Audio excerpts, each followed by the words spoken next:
उनकी जान को अब खतरा है। वकील इसलिए चिन्मय दास का केस लड़ने को तैयार नहीं है क्योंकि कट्टरपंथियों की तरफ से, मौलानाओं की तरफ से साफ ऐलान किया गया है कि जो भी चिन्मय दास का केस लड़ेगा उसे हम पीटेंगे।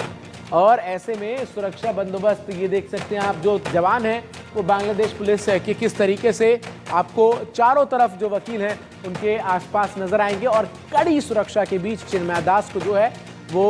अभी पुलिस की हिरासत में रखा गया है। और बड़ा सवाल यही है कि आखिर चिन्मय दास की रिहाई कब होगी। बांग्लादेश की सरकार एक तरफ तो ये कहती है कि हम अल्पसंख्यकों के हितों को सुरक्षित करने के लिए हर कदम उठा रहे हैं, दूसरी तरफ जो तस्वीरें सामने आती हैं उन तस्वीरों में जो स्थिति है वो बिल्कुल उलट नजर आती है। तो बांग्लादेश में किस तरीके की परिस्थितियां हैं वो आप इन तस्वीरों से देख सकते हैं। दो मेहमान इस वक्त मेरे साथ जुड़ रहे हैं, उनसे चर्चा करेंगे कि आखिर बांग्लादेश में जो स्थिति है और जिस तरीके से चिन्मय दास को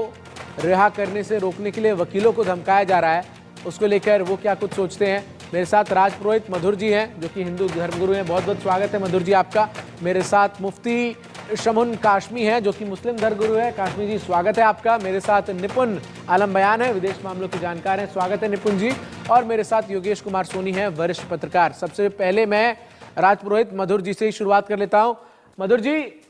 चिन्मय दास की गिरफ्तारी होती है लेकिन किसी भी लोकतांत्रिक देश में जो न्यायपालिका है वो ये काम करता है कि अगर किसी को गिरफ्तार किया गया है तो गिरफ्तारी सही है या नहीं, इसको लेकर वो जो है वो कोर्ट में दलीलों को सुनता है और उसके बाद फैसला लेता है। लेकिन यहाँ तो चिन्मय दास के लिए वकील ही बांग्लादेश में जो है वो उपलब्ध नहीं है।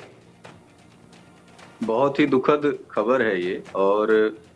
जो है इस्कॉन के पुजारी हैं हमारे, वो जो चिन्मय दास जी हैं, और वो अपने इस समय अस्तित्व की लड़ाई वहां पर हिंदू समाज लड़ ही रहा है, लेकिन साथ साथ जो मंदिरों का ध्वस्तीकरण और पुजारियों के साथ बर्बरता हो रही है वो कहीं ना कहीं बहुत ही असहनीय पीड़ा। लोकतंत्र वहां का स्वयं लोगों ने, तमाम प्रकार के जाहिल प्रवृत्ति के लोग जो एक संगठन, एक मुहिम से आते हैं, उन्होंने अपने हाथ में ले लिया है। सबसे जो गंभीरता का विषय यह है कि वहां की सरकार ने जिस प्रकार से गांधारी, जिस प्रकार से अपने आंखों में उनके पट्टियां बंधी हुई थी, ठीक उसी प्रकार से आज की सरकार वहां पर अपने आंखों पर पट्टी बांध करके एक पक्ष के लिए केवल काम कर रही है। तो हिंदू और सनातन जनमानस को, मंदिरों को ठेस पहुंचाने में, पुजारियों को इस तरीके से बर्बरता करने में, एक ऐसा समाज, एक ऐसा जाहिल समाज जिसकी कोई परिभाषा नहीं है, जिसकी कोई विवेचना नहीं है, जिसके बारे में तथाकथित तमाम ऐसे मौलाना लोग जो बोलते रहते हैं, आज वो चीजें यहाँ से देख करके आवाज भी नहीं उठाते। भारत से भी मौलाना लोग नहीं बोलते इस विषय पर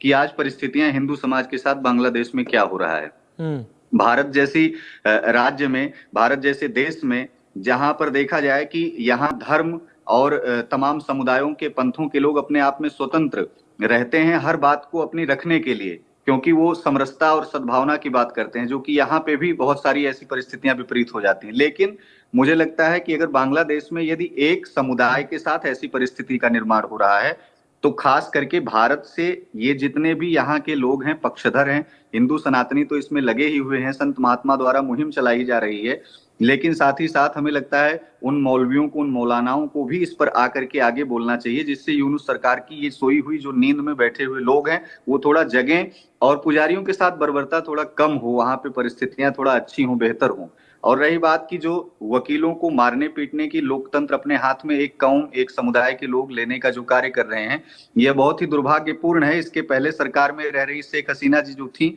वो कहीं ना कहीं हिंदुओं के साथ अपनी संवेदनाओं को साझा कर रही थी, करती हुई सरकार को चला रही थी, लेकिन परिस्थितियां आज बहुत ही दुर्भाग्यपूर्ण है जो मेरे साथ बांग्लादेश में देखने को मुफ्ती शामुन काशमी जी जुड़े हैं। काशमी साहब, ये बांग्लादेश में जो